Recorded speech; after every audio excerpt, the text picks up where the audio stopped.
Mediante un proyecto con la Cinemateca Nacional del Ecuador y la Confederación de Nacionalidades Indígenas del Ecuador, CONAIE, hace días atrás anunciaron el inicio del proceso de catalogación y digitalización audiovisual de la memoria histórica, cultural, político y social de la CONAIE. ¿En qué consiste el proyecto? Vamos a dialogar con la compañera Estefanía Lalbay, dirigente de comunicación. Bienvenida a los medios comunitarios del Ecuador, Corape. ¿Cómo estás? Muy buenos días a quienes escuchan. Mi nombre es Estefanía Lalbay, dirigente de comunicación de la CONAIE, y estoy encargada de este proceso de catalogación, digitalización de los archivos históricos de la CONAIE. En primer momento se había hecho una propuesta desde la CONAIE en lo que consiste, ¿no? De que se archive primerito un archivo de 2.400 y más cassettes históricos de la CONAIE, en la cual posean aquí, ¿no? En la CONAIE, prácticamente de los años 70, 80, 90, las luchas que se ha venido llevando a la CONAIE, hasta 2005, en la que se puede registrar, ¿no? De lo que todo este proceso ha llevado. Entonces, las luchas históricas, las marchas, las movilizaciones que se han llevado en ese proceso, se ha podido tener un convenio con la Cinemateca Casa de la Cultura para poder digitalizar lo que son 2.400 cassettes que existían aquí en la CONAIE y claro, en el marco del octubre del 2019 se había lanzado la propuesta de que la Cinemateca se hiciera cargo de los archivos históricos, y en la cual ha sido un reto bastante, porque primerito el tema del presupuesto, porque son bastantes cassettes y cada cassette a veces 2, 3 horas de grabación, entonces eso toma un tiempo bastante largo, digamos así. Y también, así se hizo un proceso también de veeduría, de un poco de cómo se ha llevado todo este proceso, de cuál ha sido la intención también desde la CONAIE, ya que 15 años desde que se empezó a hacer este proyecto, hace 15 años atrás con los otros dirigentes de la CONAIE no se ha podido concretar. Entonces, en este momento, en este proceso, digamos, de lo que es la tecnología, que ya muchos de los casos solo podemos percibir lo que es más en el Internet, y es también un cambio radical que es en este tiempo que se podría ver desde esa parte. Entonces, ya que mirando desde esa parte se ha podido realizar este proceso. Entonces, en este momento ya se encuentra digitalización y catalogación, en la cual va a tener un lapso de 2 meses el primer paso, digamos, el primer proceso van a ser de 2 meses, y se medirá de cómo se va avanzando, y de ahí ya haríamos un proceso de diagnóstico, de análisis, de evaluación, para ver qué tiempo más tomaría en digitalizar los 2.400 archivos históricos. Justamente, Estefanía, sobre ese tema que acabas de mencionar, según el proyecto, ¿cuáles son las etapas que deben cumplir o los procesos que están previstos para la digitalización? Si bien es cierto, son 2.400 archivos, estamos imaginando que son documentos de alto valor y al mismo tiempo necesitan un tiempo necesario. Sí. La idea de cómo es el proceso, a ver, el primer proceso ha sido primerito de revisar cuántos cassettes existen, y claro, son 2.400, de ahí unos 100 más que se pudo encontrar y más donaciones que existieron. Entonces, eso fue el primer proceso de llevar una cuenta de cuántos cassettes y de ahí hacer un informe, presentar a la Cinemateca. Y la Cinemateca, claro, se hizo un traslado, pero con el fin de que los archivos regresen a la CONAIE. Entonces, ahí también estamos viendo un proceso de cuál sería el peligro que correrían los cassettes, ya que son muy delicados. Llenan hongos, que se dañan si no es un proceso bastante delicado de tratamiento.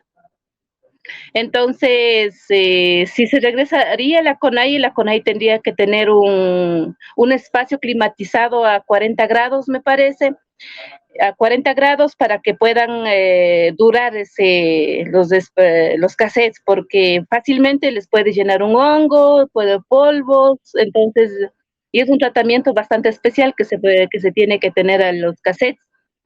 Entonces, después de todo ese proceso, se hace un proceso de limpiar los cassette por cassette, cinta por cinta. Es un proceso de hacer una limpieza, de ver si no existen hongos, polvo, y de ahí sería un proceso de revisar las cintas, que son de 15 minutos, algunos son de 2 horas, 3 horas, entonces se llevaría bastante tiempo dependiendo de cómo se han llevado, de cómo son las grabaciones. Y claro, las grabaciones a veces son saltados, no están grabados de una manera adecuada, pero la idea es que se digitalice, no profesionalmente. Entonces, es el proceso, claro, estamos en este proceso de digitalización y catalogación en la cual nos permite recién evidenciar de qué llevan en los cassettes, y también después de la digitalización y catalogación va a venir lo que es identificación de líderes históricos, incluso va a haber luchas que son grabadas y no prácticamente solo la CONAIE tiene. Entonces, y de ahí va a ser a qué lugares va a ser difundido a nivel nacional, internacional. Se tiene una mirada de que sean difundidos a nivel internacional. Entonces, claro, estamos en este proceso de digitalización y catalogación, en la cual llevarían 8 meses, 10 meses o un año prácticamente, por el tiempo que se tiene que digitalizar y catalogalizar. Entonces, la idea es que estamos en ese proceso, ¿no? Y de todo el proceso se necesita un presupuesto. El presupuesto son grandes, ya que no, primerito el Estado no te garantiza, digamos, el proceso de catalogación y digitalización, ni tampoco los espacios culturales, en la cual entonces se tocaría gestionar para estos procesos, en la cual ha sido primerito ha sido un espacio olvidado en todos los espacios, a nivel nacional más que todo. Colombia, México son los primeros digitalizadores y catalogalizadores, en la cual llevan bastante tiempo y tienen experiencia. Y también contarles que tenemos una compañera boliviana, en la cual hace 2 semanas hubo un taller de Apex, que es a nivel internacional, que son profesionales en digitalizadores y catalogalizadores.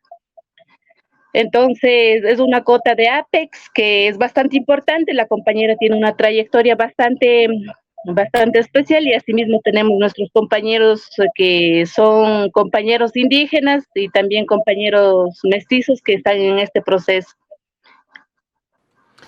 Importante, y claro, los 2.400 documentales que están, bueno, técnicamente se lo conocen cinta magnetofónicas, ¿no?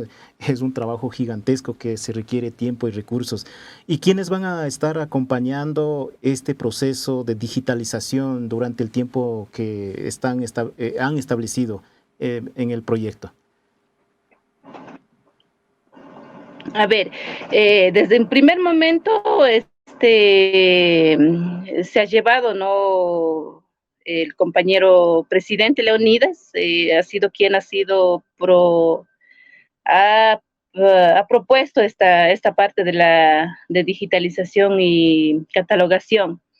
En segundo momento, proceso de hacer seguimiento, de ver cuál es el proceso más adelante que se va a llevar y claro, terminar, ¿no? Porque prácticamente es un espacio de comunicación y ha sido un reto también porque yo no soy digitalizadora ni catalogadora, entonces uno se va aprendiendo en este proceso. Y en el tercer momento se va a hacer una convocatoria a los compañeros presidentes de las organizaciones, líderes, claro, líderes, también exdirigentes, ya que en este proceso de toda la digitalización y catalogación, se vio, ¿no? Porque en este taller de Apex que hubo una semana, ahí no, digitalizaron 15 cassettes que tenía la CONAI. Entonces, lo que es el levantamiento del Inti Raymi, hay muchos dirigentes que prácticamente no conozco yo. Entonces, conocen los compañeros de la época, son compañeros que han estado en ese momento, son los hijos de los levantamientos y más bien por eso hay una necesidad de reconvocar a los compañeros dirigentes, ex dirigentes, a los compañeros líderes, hacer un proceso de identificación de los procesos que están llevando ahí en la digitalización y catalogación. Ese es el tercer momento, el tercer paso que toca iniciar ya para que se pueda dar de manera que tampoco la digitalización se atrase mucho y tampoco la identificación que se retrase, digamos, después de 2 meses. Tampoco queremos que suceda.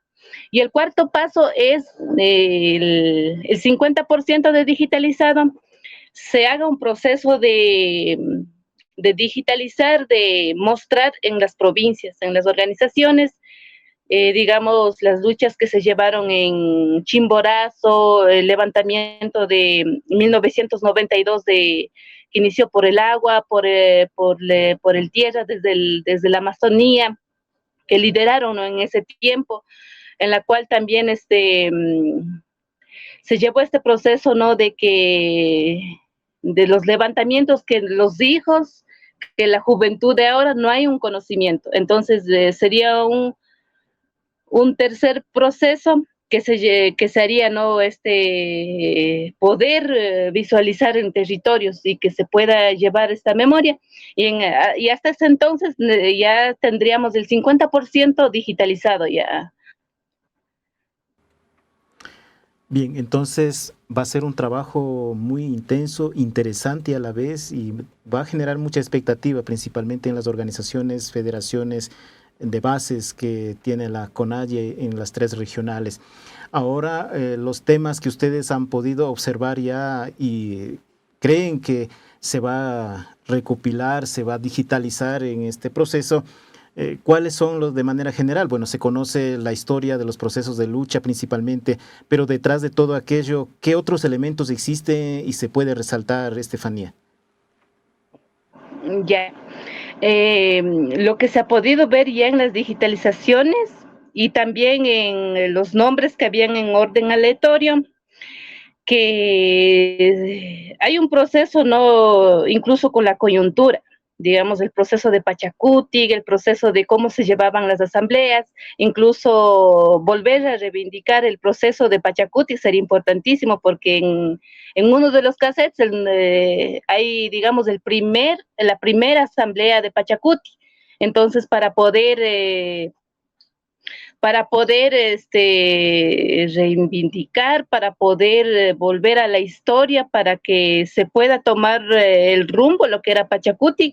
Hay una necesidad también volver a ver esa historia, ese momento de lo que en las decisiones que se estaban tomando en ese momento de primera asamblea de Pachacuti, 1992 o 95, que son asambleas bastante importantes con una masividad de presencia, y asimismo asambleas territoriales de cómo se van llevando cómo se hacen las planificaciones, ¿no? Para movilizaciones, para todo este proceso, incluso de incluso esto de, a ver, se me fue sobre de los levantamientos, claro que hubieron muertos y claro, hasta el momento no han sido ratificados, no han sido hecho justicia desde el Estado los muertos que se ha tenido en todas las luchas, entonces, y viendo que estamos en un proceso bastante complicado y tenemos todavía, hay de muertos de 2019, muertos de 2022 que todavía no tienen que no se ha hecho justicia, que no ha habido reparación a las familias, entonces, y es bien importante poder recopilar todo eso y hacer una demanda que todo el tiempo han sido, que el Estado ha estado interviniendo y no haciendo responsabilidad, no responsabilizándose de sus cargos, de lo que he hecho desde un primer momento, y entonces, que es bastante importante también para el movimiento indígena y a partir de ahí también se va a poder reivindicar desde esa manera.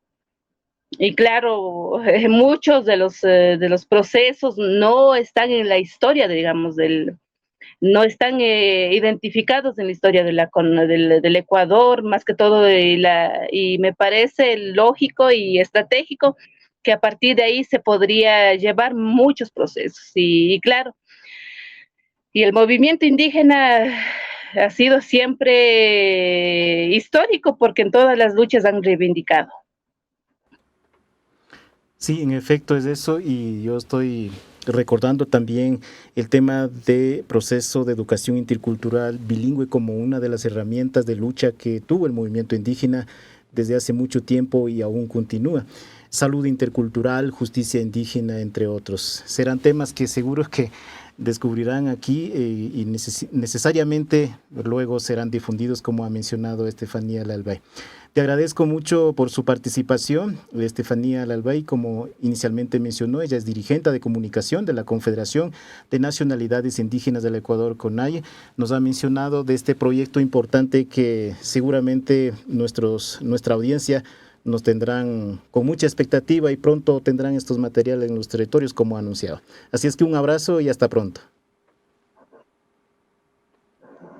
Muchas gracias por el espacio y también agradecer a Corape por estos espacios que también nos fortalecen, ¿no? Entre comunicación y comunicación y claro, si es de difundir más, si es de llevar el proceso, claro, hacer un video recopilativo, entonces sería importante también llevar desde la mirada en que de cómo estaban los archivos, de cómo estaban aquí en la CONAIE y cómo están ahora en la Cinemateca sería importante.